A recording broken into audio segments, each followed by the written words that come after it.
Story Nest. Ollie the owl, with his wide, intelligent eyes and soft brown feathers, perched on a branch of the ancient whispering willow. Below him, on a luminous moss bed, sat Nina the nightingale, her feathers a delicate mix of silver and gray, her bright eyes reflecting the faint moonlight struggling to pierce the unusually dark sky. The air was still, the usual symphony of night creatures hushed, and a strange gloom hung over the enchanted forest. "Have you noticed, Nina?" Ollie hooted softly, his voice barely a rustle of leaves. "The stars, they're almost gone."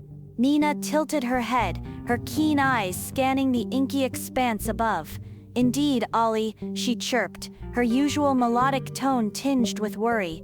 "The night feels empty, like a song without its notes.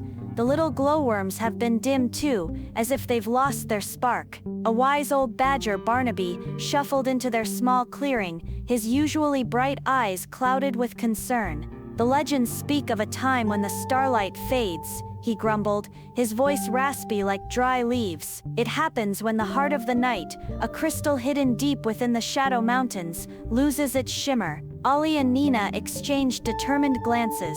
"We must go to the Shadow Mountains, Barnaby," Ollie declared, spreading his wide wings. "We must restore the starlight." Their journey took them through whispering woods, where ancient trees seemed to share secrets in the rustling leaves, across moonlit meadows, where fireflies blinked like tiny lost stars, and over babbling brooks that chuckled softly in the darkness. Ollie, with his sharp eyesight, guided them through the shadowed paths, while Nina's melodious chirps kept their spirits high, a fragile song against the heavy silence. Finally, they reached the foot of the Shadow Mountains, their peaks jagged and dark against the dim sky. A chilling wind whispered through the rocky crags, and strange shadows danced in their peripheral vision. Ollie and Nina looked at each other, a silent understanding passing between them. Their quest to restore the starlight had just begun.